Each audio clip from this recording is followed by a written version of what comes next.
Hello दोस्तों, कैसे हो आप लोग। स्वागत है आपका आपके चैनल प्रतिभा शेड्डा में। दोस्तों, आज हम लोग यहाँ पर एक बार फिर से देखने वाले हैं डीएलएड सेकेंड सेमेस्टर का वर्तमान भारतीय समाज और प्रारंभिक शिक्षा का सेकंड क्लास। इसका आपका फर्स्ट क्लास हो चुका है। अगर आपने नहीं देखा है तो कमेंट बॉक्स में आपको इसका लिंक मिल जाएगा, आपको डिस्क्रिप्शन में भी इसका लिंक मिल जाएगा। अगर नहीं मिलेगा तो आप कमेंट करिएगा, हम आपको पर्सनल इसका लिंक डाल देंगे। आप लोग प्लीज़ इस क्लास को एक बार अपने दोस्तों तक शेयर कर दीजिए, ताकि जो लोग अभी तक नहीं ऐड हैं वो लोग भी ऐड हो जाएं, ताकि किसी से भी कोई भी क्लास, कोई भी अपडेट, कोई भी प्रश्न ना छूटे, ताकि आप सबका किसी भी विषय में बैक ना आए। तो दोस्तों, आइए हम लोग चलते हैं आज की क्लास की ओर। अगर आप नए हो, अगर आपने अभी तक चैनल को सब्सक्राइब नहीं किया है तो सब्सक्राइब कर लीजिए, ताकि हर अपडेट, हर क्लास आप तक सबसे पहले पहुँचे। ये आपका है 51 प्रश्न है। गांधी जी ने बालक को शिक्षा प्रदान करने के लिए किसकी शिक्षण विधियों पर बल दिया है। दोस्तों, एक मिनट, यहाँ शायद थोड़ा प्रश्न में डाउट मुझे तो लग रहा है। हाँ, गांधी जी ने बालक को शिक्षा प्रदान करने के लिए कितनी शिक्षण विधियों पर बल दिया गया है। पहला प्रश्न है दोस्तों, पहला प्रश्न ही यहाँ पर टाइपिंग मिस्टेक हुआ है। कितने शिक्षण विधियों पर बल दिया गया है, इसमें ठीक है आपका हो जाएगा 5। कितनी विधियों पर? 5 आपका बिल्कुल सही हो जाएगा। नेक्स्ट यहाँ पे आपको देखने को मिल जाएगा, रूसो के अनुसार विद्यालय में अनुशासन का स्वरूप होना चाहिए। विद्यालय के अनुशासन के बारे में यहाँ से आपसे प्रश्न पूछा गया है। तो इसमें दोस्तों आपका क्या होगा? क्या बच्चों को मारने की व्यवस्था हो, या कठोरता की व्यवस्था हो, या फिर नियंत्रण करने की व्यवस्था हो, या फिर आत्मानुशासन हो? इसमें आपका सबसे सही उत्तर हो जाएगा दा वाला। ठीक है दोस्तों, दा वाला इसमें आपका बिल्कुल सही हो जाएगा। आइए आगे बढ़ते हैं। नेक्स्ट यहाँ पे आपका है 53। फ्रावेल ने खेल द्वारा शिक्षा में खेलों का सुधार अनुसार वर्गीकरण कितने भागों में किया है। दोस्तों, कितने भागों में किया है, यानी फ्रावेल ने खेल के द्वारा बच्चों को सीखने सिखाने के बारे में कितने भागों में बांटा है। ठीक है, इसमें आपका हो जाएगा 3 भागों में। कितने भागों में बांटा है? 3 भागों में बांटा है, यानी आपका आ वाला बिल्कुल सही हो जाएगा। मांटेसरी शिक्षण प्रणाली में पाठ्यक्रम को कितने भागों में विभक्त किया गया है? 2, 3, 6 और 5। अगर हम बात करें भागों की, तो इसमें आपका हो जाएगा 3 भाग। कितने भाग? 3 भाग आपके बिल्कुल सही हो जाएंगे। प्लेटो का जन्म किस परिवार में हुआ था? व्यवसायिक परिवार में, राजघराने में, या शैक्षिक परिवार में, या इनमें से कोई नहीं? प्लेटो के अनुसार परिवार में जन्म की बात यहाँ पे की जा रही है। इसमें आपका हो जाएगा राजघराने में। ठीक है, राजघराने में आपका बा वाला बिल्कुल सही हो जाएगा। अब यहाँ हम देखते हैं 56 क्वेश्चन से। 56 यहाँ पे आपका है, प्लेटो ने आदर्श न्याय के लिए क्या बताया है? बुद्धिमत्ता, साहस, या फिर संयम, या उपरोक्त सभी? यहाँ पर आदर्श न्याय की बात की जा रही है, इसमें आपका होगा उपरोक्त सभी। अजीबोगरीब प्रश्न यहाँ पे आपको मिल जाते हैं दोस्तों। ठीक है, अजीबोगरीब प्रश्न आपके एग्जाम में ऐसे बनते हैं, फिर आप कहते हो कि प्रश्न आउट ऑफ कोर्स आए थे। आउट ऑफ कोर्स नहीं आते हैं, ऐसे अजीबोगरीब प्रश्न आपको मिल जाते हैं, जिसको आपको देखना समझना बहुत ही आवश्यक है। मृत्यु के कितने वर्ष बाद दूसरों को महान क्रांतिकारी का गौरव प्राप्त हुआ? दोस्तों, 20 वर्ष बाद, 25 वर्ष बाद, ठीक है, या फिर 30 वर्ष बाद, या 35 वर्ष बाद? देखिए दोस्तों, प्रश्न में कहा गया है कि मृत्यु के कितने वर्ष बाद रूसों को, ओके दोस्तों, ठीक है, यहाँ पे आपका होगा रूसों। एक मिनट, यहाँ पे आपका होगा रूसों को। ठीक है, रूसों को महान क्रांति का गौरव कितने वर्ष बाद प्राप्त हुआ था? इसमें ठीक है आपका हो जाएगा 25 वर्ष बाद। कितने वर्ष बाद? 25 वर्ष बाद रूसों को महान क्रांति का गौरव प्राप्त हुआ था। उनके मरने के बाद फिर 25 वर्ष बाद रूसों को महान क्रांति का गौरव प्राप्त हुआ था। चलिए अब हम लोग यहाँ पर आगे बढ़ते हैं। नेक्स्ट यहाँ पे आपका है जॉन डीवी ने शिक्षा का प्रमुख उद्देश्य क्या बताया है? जॉन डीवी ने शिक्षा के प्रमुख उद्देश्य को क्या बताया है?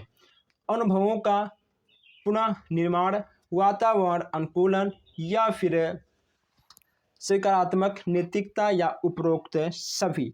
अगर हम बात करें आंसर की तो इसमें आपका उपरोक्त सभी बिल्कुल सही हो जाएगा। ठीक है, तो इसमें आपका उपरोक्त सभी बिल्कुल सही हो जाएगा। चलिए, इनमें से जॉन डीवी द्वारा लिखित कीर्ति कौन सी है? लिखित कीर्ति के बारे में यहाँ पे आपसे पूछा गया है। हाउ वी थिंक, ठीक है, हाउ वी थिंक यानी आपका आ वाला प्रमुख लिखित कीर्ति हो जाएगी। जॉन डीवी ने किस शिक्षण विधि पर बल दिया है? क्रिया, स्वानुभव या प्रयोग या उपरोक्त सभी। इसमें आपका उपरोक्त सभी बिल्कुल सही हो जाएगा। 99.9% आपका उपरोक्त सभी ही सही होता है। अगर मान लो आपको कोई भी किसी भी क्वेश्चंस का आंसर ना मालूम हो, अगर आपको वहाँ पर उपरोक्त सभी दिख रहा है तो वहाँ पर आप उपरोक्त सभी मारकर आइएगा। दोस्तों, कुछ प्रश्न हमने अलग से लिया है जिसमें आपको टिक लगा हुआ दिख जाएगा। टिक लगा हुआ से मतलब नहीं है, मतलब है कि हाँ, हर प्रश्न आप तक पहुँचना आवश्यक है। ठीक है, देखिए, फ्रावेल द्वारा अपने आदर्श में किस सिद्धांत पर बल दिया है? एकता के सिद्धांत पर बल दिया है और विकास के सिद्धांत पर बल दिया है, यानी आपका आ और बा दोनों बिल्कुल सही हो जाएगा। मात्र 24 वर्ष की अवस्था में एमडी की उपाधि किसने प्राप्त की थी? फ्रावेल, मॉन्टेसरी, रूसो या प्लेटो ने? इसमें आपका होगा मॉन्टेसरी ने। ठीक है, 24 वर्ष की उपाधि में 24 वर्ष की अवस्था में उन्होंने एलटी की उपाधि प्राप्त कर ली थी। मॉन्टेसरी द्वारा बनाया गया शिक्षण का प्रमुख सिद्धांत आपका क्या है? स्वतंत्रता का सिद्धांत है, स्व शिक्षा का सिद्धांत है, व्यक्तित्व का सिद्धांत है, यानी आपका उपरोक्त सभी बिल्कुल सही हो जाएगा। बालक का मस्तिष्क कोरी स्लेट की तरह है, यह कथन किसका है? रूसो का है, ठीक है दोस्तों, या फिर एडम्स का है, नन का है या अरस्तु का है? इसमें आपके हो जाएंगे रूसो महोदय। आइए आगे बढ़ते हैं, 2 क्वेश्चंस और देखते हैं, फिर और भी क्वेश्चंस आगे देखते हैं। किंडरगार्टन प्रणाली के जन्मदाता कौन है? आपके हैं फ्रावेल महोदय। बहुत ही आसान प्रश्न है, ये तो आपको पता होगा। फ्रावेल द्वारा प्रतिपादित शिक्षण पद्धतियां हैं, इसमें आपका होगा, ठीक है, किंडरगार्टन, यानी एक प्रश्न में 2 उत्तर। ठीक है, एक उत्तर में 2 प्रश्न, ऐसा भी आप समझ सकते हो। चलिए आगे बढ़ते हैं। नेक्स्ट यहाँ पे आपका है थोड़ा सा परिवार से भी प्रश्न आपको यहाँ पर देखने को मिल जाते हैं। पारिवारिक प्रश्न भी यहाँ से आपको मिल जाते हैं। परिवार के द्वारा बालकों को प्राप्त होती है, परिवार के द्वारा बालकों को क्या प्राप्त होती है, ये आपको बताना है। जीवन व्यापार की शिक्षा या फिर पारस्परिक सहयोग की शिक्षा, जीविकोपार्जन की शिक्षा या उपरोक्त सभी। दोस्तों, जो परिवार होता है ना, परिवार आपको हर तरह की शिक्षा देता है, यानी आपका दा वाला बिल्कुल सही हो जाएगा। रेडियो का आविष्कार कब किया गया था? रेडियो का आविष्कार कब किया गया है? 7वीं शताब्दी में, 18वीं, 19वीं या फिर 20वीं शताब्दी में? रेडियो के आविष्कार के बारे में बात की जा रही है, इसमें आपका होगा 19वीं शताब्दी में। सामाजिक परिवर्तन का प्रभावकारी कारक है? प्रौद्योगिकी, जनसंख्या, भूगोल या उपरोक्त सभी। जहां पर सामाजिक परिवर्तन की बात आएगी वहां पर आपके ये तीनों बिल्कुल सही होंगे, यानी आपका उपरोक्त सभी बिल्कुल सही हो जाएगा। शिक्षा का प्रभावी कारक है, शिक्षा का प्रभावी कारक क्या है? घर, परिवार, समाज, विद्यालय या उपरोक्त सभी। शिक्षा के प्रभावी कारक की बात यहाँ पे की जा रही है। जब भी आपसे शिक्षा के प्रभावी कारक की बात कहेगी तुरंत आपको उपरोक्त सभी पे मारना है, यानी आपका घर, परिवार, समाज और विद्यालय, ये आपके तीनों बिल्कुल सही हो जाएंगे। नेक्स्ट यहाँ पे आपका है, घर शिक्षा का सर्वोत्तम और बालक का प्रथम विद्यालय है। घर दोस्तों शिक्षा का प्रथम, ठीक है, घर शिक्षा का सर्वोत्तम और बालक का प्रथम विद्यालय होता है। बालक का प्रथम विद्यालय क्या होता है? घर होता है। बालक का प्रथम अध्यापक अध्यापिका कौन होते हैं? उसके माता पिता होते हैं। ठीक है दोस्तों, तो यह कथन आपका किस में हो जाएगा? किसने कहा है? इसमें आपके हो जाएंगे एस्ट्रोलॉजी। ठीक है दोस्तों, पेस्टोलॉजी जी आपके बिल्कुल सही हो जाएंगे, आपका बा वाला बिल्कुल सही हो जाएगा, वहाँ आप लिख लीजिएगा, ठीक है, पेस्टोलॉजी। चलिए यहाँ पे आपका 71 प्रश्न है कि सामाजिक परिवर्तन, एक मिनट, सामाजिक परिवर्तन के लिए शिक्षा द्वारा कौन सा कार्य करना चाहिए। यहाँ पर सामाजिक परिवर्तन की बात की जा रही है, सामाजिक मूल्यों का निर्माण, मानवीय गुणों का विकास, आ और बा दोनों या दोनों में से कोई नहीं। 71 है आपका, इसमें आपका आ और बा दोनों बिल्कुल सही हो जाएंगे। जनसंचार जनसंचार का यांत्रिक साधन है टेलीविज़न, टेप रिकॉर्डर और कंप्यूटर या दोनों। तो दोस्तों इसमें ठीक है आपके हो जाएंगे तीनों, यानी आपका दा वाला बिल्कुल सही हो जाएगा। शिक्षा के सार्वभौमिकरण का प्रमुख उद्देश्य आपका क्या होता है। बहुत ही नया क्वेश्चन दोस्तों, बहुत ही अच्छा क्वेश्चन है, ये आपको जानना बहुत ही आवश्यक है। इसमें आपका क्या होगा, इसमें आपका हो जाएगा उपरोक्त सभी। इसमें भी कहीं ना कहीं आपका ज्ञानार्जन, शारीरिक विकास, जीविकोपार्जन आपके तीनों हो जाएंगे, यानी आपका उपरोक्त सभी बिल्कुल सही हो जाएगा। 74 यहाँ पे आपका है कि बाल श्रम का प्रमुख कारण माना जाता है अधिक गरीबी, अशिक्षा, प्राकृतिक संपदा की कमी या उपरोक्त सभी। जब यहाँ पर गरीबी की बात आएगी दोस्तों, जैसे यहाँ पे आपकी बाल श्रम के बारे में यहाँ पर कहा गया है, तो जब बाल श्रम के पर दोस्तों एक मिनट, हाँ ठीक है, जब यहाँ पर आपसे बाल श्रम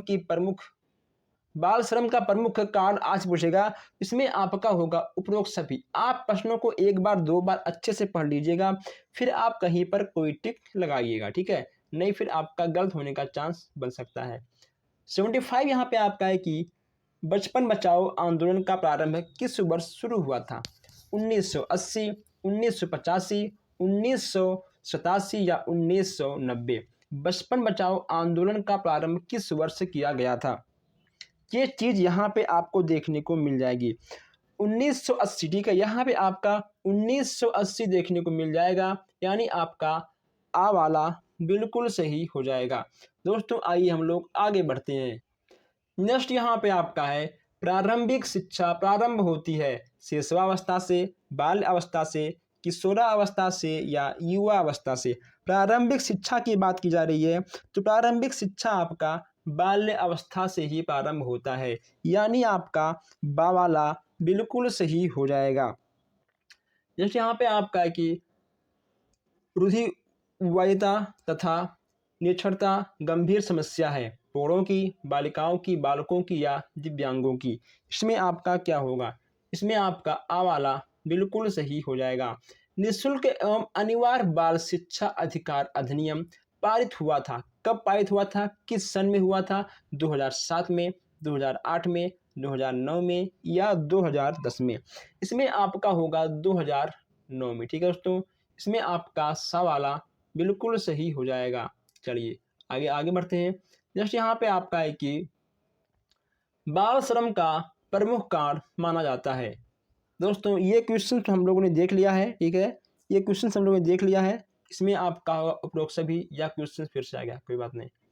जैसे यहाँ पे आपका है कि 6 से 14 वर्ष तक के सभी बच्चों को अनिवार्य शिक्षा की व्यवस्था का वर्णन संविधान के किस धारा के अंतर्गत दिया गया है। बहुत ही आसान क्वेश्चन है, जब हमने आपका नोट्स बनवाया था हमने आपको बताया था कि यह आपका धारा 45 में आएगा। किस में आएगा, धारा 45 में आएगा।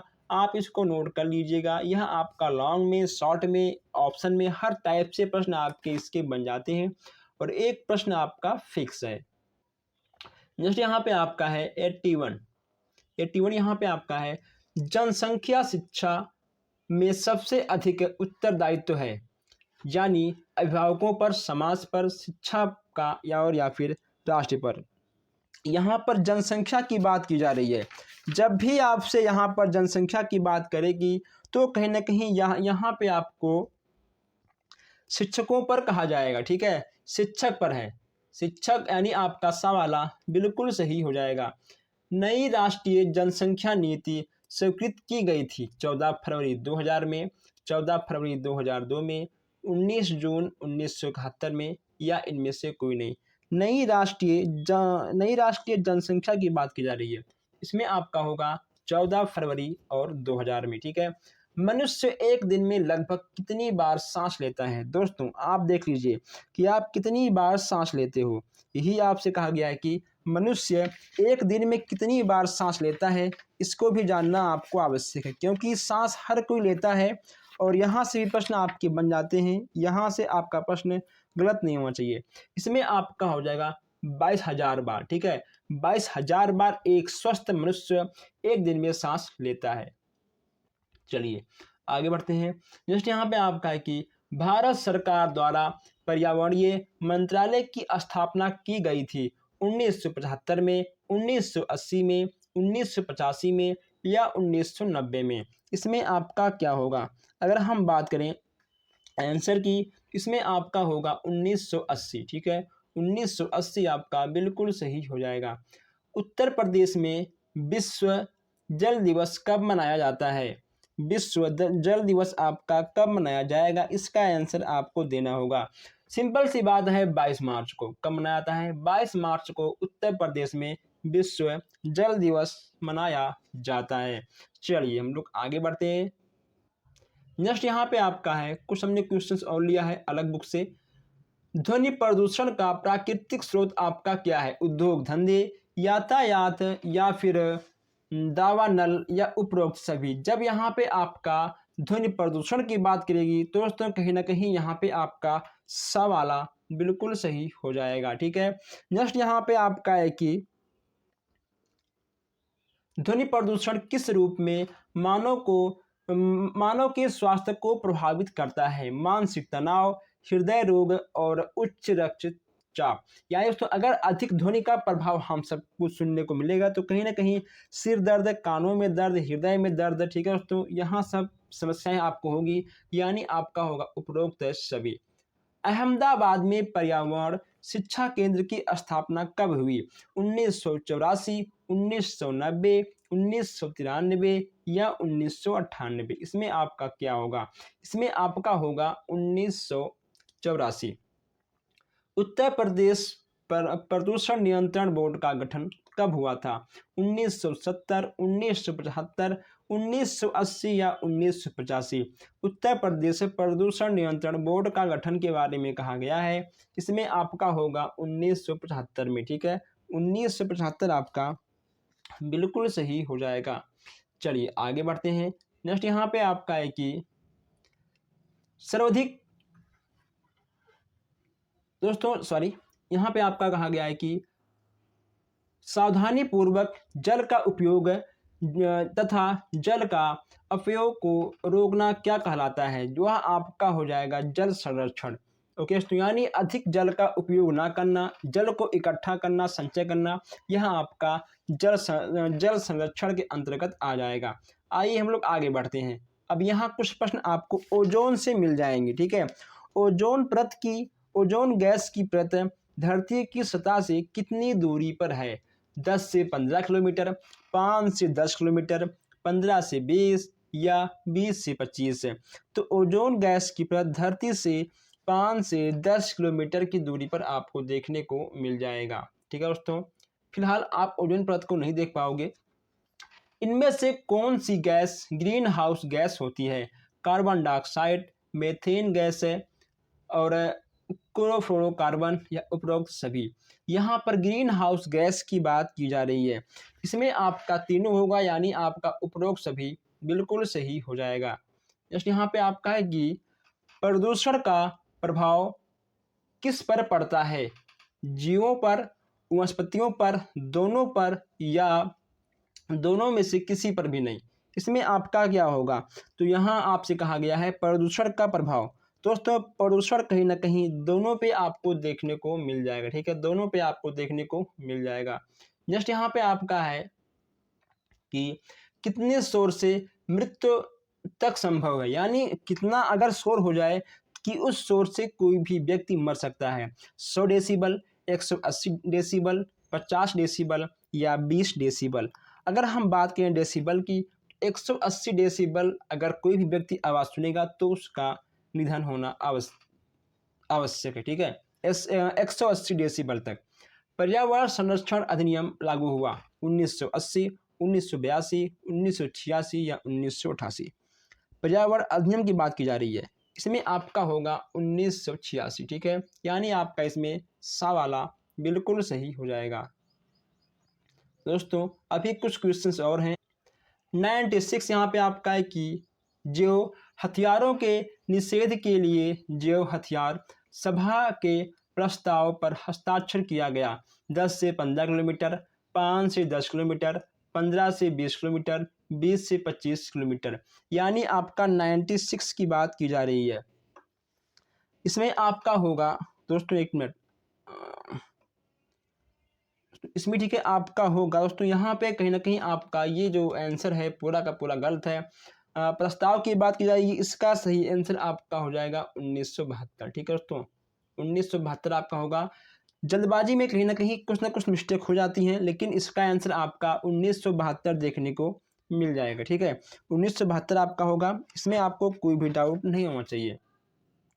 आगे बढ़ते हैं। नेक्स्ट यहाँ पे आपका है कि मनुष्य में मूल्यों के विकास में सर्वाधिक महत्वपूर्ण माना जाता है परिवार, आर्थिक पक्ष, भौतिक सुविधाएं या फिर विदेशी मित्र। इसमें तुम आपका होगा परिवार। ठीक है, परिवार सबसे पहले है, फिर कोई और है। परोपकार, सत्यनिष्ठा, क्षमाशीलता किसका उदाहरण है? सामाजिक मूल्य का, वैश्विक मूल्य का या फिर मानव मूल्य का, या दोनों में से कोई नहीं। देखिए, अगर मान लो आप एक अच्छे इंसान हो, अगर आप एक अच्छे मूल्यवान व्यक्ति हो, मूल्यवान मानव हो, तो आप कहीं ना कहीं दूसरों का सहायता तो करोगे, आप सत्य बोलोगे, आप दूसरों को क्षमा भी कर दोगे। ठीक है, यानी आपके अंदर परोपकारता, सत्यनिष्ठा यानी सही बोलना, और क्षमाशीलता यानी आप क्षमा करने लायक भी रहोगे। तो यहाँ पर हम लोगों ने 98 प्रश्न देख लिए हैं, लेकिन कुछ हमारे भाई बहन ऐसे हैं जो अभी तक चैनल को सब्सक्राइब नहीं किए हैं। सब्सक्राइब कर लीजिए ताकि हर क्लास, हर अपडेट आप तक सबसे पहले पहुँचे, कोई भी क्लास आपसे मिस ना हो। तो दोस्तों बस आज के लिए इतना ही, हम मिलते हैं फिर आपसे नेक्स्ट क्लास में। धन्यवाद।